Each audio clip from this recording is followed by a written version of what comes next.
Well, this sucks. We've got some bad news to report on today as a certain someone for the Tennessee Titans has been suspended for violating the NFL's gambling policy. So we're going to break all of this down, some potential replacements early on, and I'll give you my takes and whatnot on the situation here. But Adam Schefter tweeted out, Titans offensive tackle Nicholas Petit-Frere is being suspended 6 games for violating the NFL's gambling policy. Petit-Frere is adamant that he did not bet on NFL games, but he is being suspended for betting on other sports at the workplace. And then he released a statement, and I want to share part of that statement with you guys because it's a bit long, but I wanted to get the important part across to everyone watching. Here's what Petit-Frere said.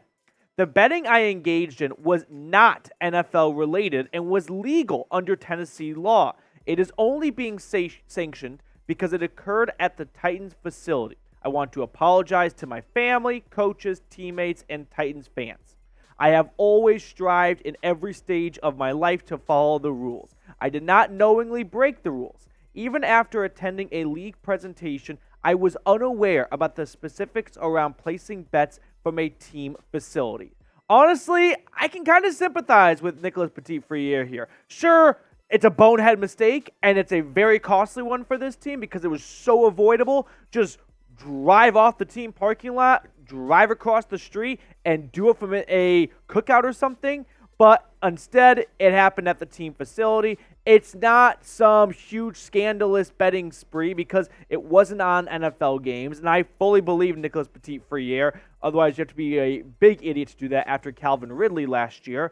But honestly, I think the bigger indictment here is not even on Petit-Frere as much as it is on the NFL, because there has been a lot of players and more to come who have been suspended for gambling, and they all have similar stories of they were gambling at the team facility, not on the NFL, but on the NBA or college basketball or whatever, and because it happened on a team bus going to a game, at a team hotel or something, they end up getting in trouble for it. So kind of a, black eye for the NFL here because they are in bed with gambling companies. And in a state like Tennessee where it is legal to bet, no surprise players are a little confused on, wait a minute, sure, we can't bet on ourselves. That's kind of a given here. I'm not going to go Pete Rose on this situation, but we can't even bet on the NBA? Oh, you can, just the moment you drive off the lot. Okay, well, why didn't you tell us that before? Oh, we did. It was in the fine print at the bottom. And now I'm being suspended because you guys didn't do a good job of explaining this to us? Yep, and we're the NFL, and there's nothing you can do about it. That's pretty much how it goes now, it feels like. So I'm going to get more into this in just a moment, but I want to get everyone's reaction on losing Nicholas Petit-Frere, this team's starting right tackle for the first 6 weeks of the season. Scale it 1 to 10. 1 being it's no big deal, next man up, and this might be a blessing in disguise because it's not like Petit-Frere was all that awesome last year anyway, or 10 being this is a monumental blow and they are out from playoff contention because Petit-Frere is missing the first 6 weeks. I'm somewhere at like 6.1, right? Losing a starting player sucks, but there are probably worse players this could have happened to for Tennessee. Now, before we get on to the rest of the show, and while you're typing your numbers down in the comment section, subscribe for Titans news all off-season long. Anytime a story breaks, we're going to keep you in the loop here, so hit that sub button if you have not already. Now, Petit-Frere last year was not terrific. Then again, the whole offensive line wasn't, so it's not like he had some good supporting members around him to help, pick up the rookie a little bit when things were getting tough. He ranked 74th out of 81 qualifying tackles according to PFF, an overall grade of 52.3, slightly better against the run versus pass blocking, 8 penalties, 5 sacks allowed through 937 snaps, so he definitely got a healthy dosage of the field. But this is not the first player to be suspended for gambling, and it will certainly not be the last either. Calvin Ridley sort of got the ball rolling last year when he got a year-long suspension, and then Jameson Williams, Quintus Cephas, Stanley Berryhill, and C.J. Moore, all players for the Lions, who were either suspended 6 games or suspended indefinitely. I think the difference here is if you bet on NFL games, you are probably in that indefinitely category. And if you bet on any other sport while being at your team facility, you got 6 games. That is my best guess as why some guys are getting 6 and why some guys are getting indefinitely. But we have had a number of players get suspended so far, and I believe there are more to come.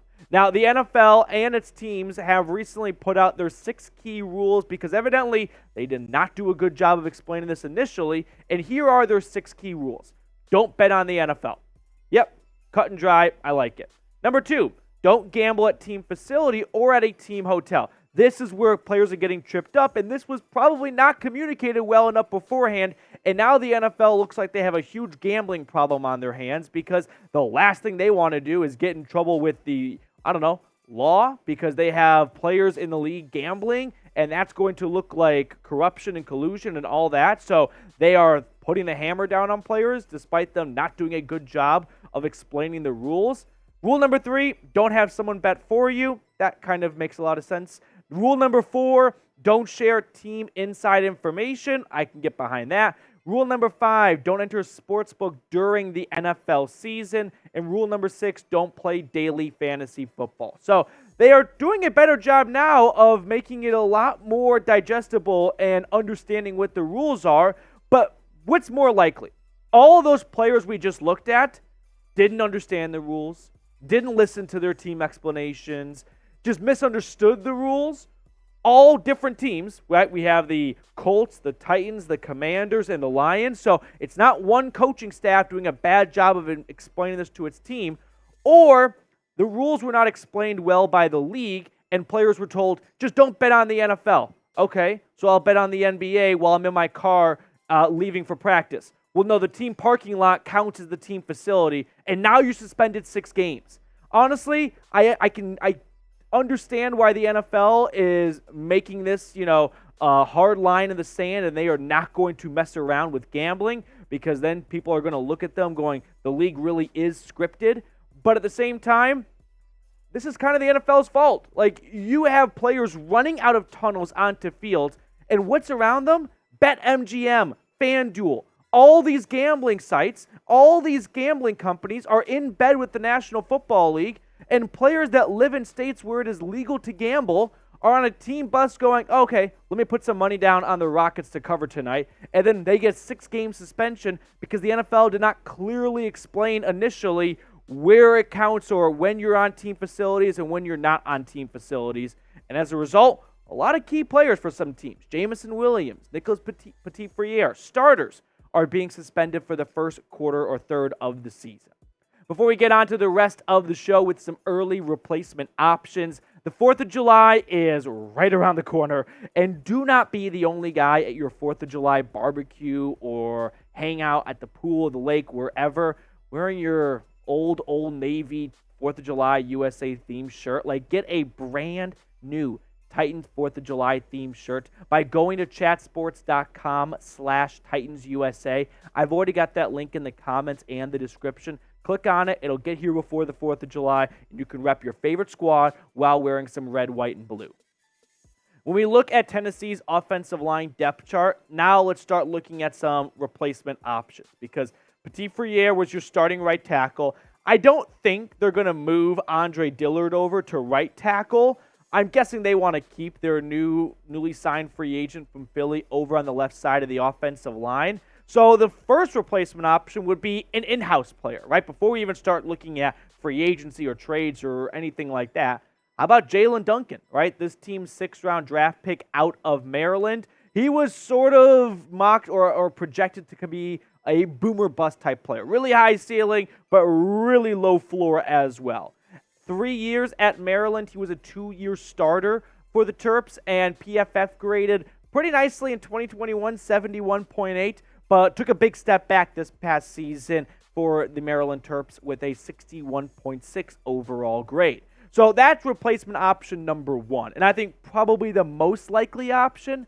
Number 2 is Dillon Radunz. So the utility guy so far for Tennessee, they've yet to really find a home for him on the starting offensive line, but he's been a plug-and-chug player when filling in for various injuries. 77 career snaps at left tackle, 156 career snaps at left guard, 158 career snaps at right guard, and no snaps at center or right tackle. So not really going well for Tennessee if it's Radunz, because he has no snaps at right tackle. And I know there was some question marks coming out of whether or not he would be a tackle or he would be a guard. It looks like he is finding a home at the guard position. Maybe with a pinch for 6 games, they let Radunz and Duncan kind of go at it and figure out who can be the starting right tackle. But I think they want to keep him at guard. So the Titans will likely add a veteran offensive tackle if they are not comfortable with Jaelyn Duncan at right tackle. They only saw him for a couple of weeks during rookie minicamp, OTAs, and minicamp, and those practices are non-padded. There's no contact. You don't learn anything about offensive linemen when they can't put pads on and when they can't engage with the defensive line. When they're just holding blocking shields, no one can tell who's an all-pro and who's a practice squad player. Like, it just, you can't get a good sense. So I am sure during the first week of training camp, Vrabel will have a much better idea of, yep, he can play at the NFL level for 6 weeks as a starting right tackle, or nope, we are going to drown if Jaelyn Duncan has to start week 1. Let's go out and sign a veteran offensive tackle just to help bridge the gap until Petit-Frere can come back in week 7 or whatever. Now, those free agent tackles out there, there's a notable name that you might have heard of. Taylor Lewan is still a free agent. I saw a video of him playing beer pong with Barstool Sports the other day. He looked like he's dropped a lot of pounds. You know, he looks like one of those examples of like Russell Okung, right? Offensive lineman who lose 150 pounds, kind of like Andrew Luck, but not an offensive tackle. So I don't think Lewan is very likely, but hey, you never quite know. At least he knows the system. George Fant, he was with the Jets last year. He played well. Eric Fisher, potentially, former All-Pro left tackle. We got some other names that are up there in the age column. Ty Nishke from the Chiefs and Jason Peters. I think Jason Peters has retired twice, and twice the Chicago Bears and the Dallas Cowboys gave him a call with a similar situation where their planned starting tackle got hurt, and he came in to help out in a pinch. So those are some free agent tackles on the market. What do you guys think, though? Should the Titans sign a tackle? Y for yes or N for no? Give me your thoughts down in the comment section below. I think they probably will explore options knowing their starting right tackle is out 6 weeks. So I'm going to go with a Y for yes. That's going to do it for us on today's show. Thank you so much for tuning in. If you have not subscribed, consider going ahead and doing so, helping us grow this channel. We'll sign off and see everyone later.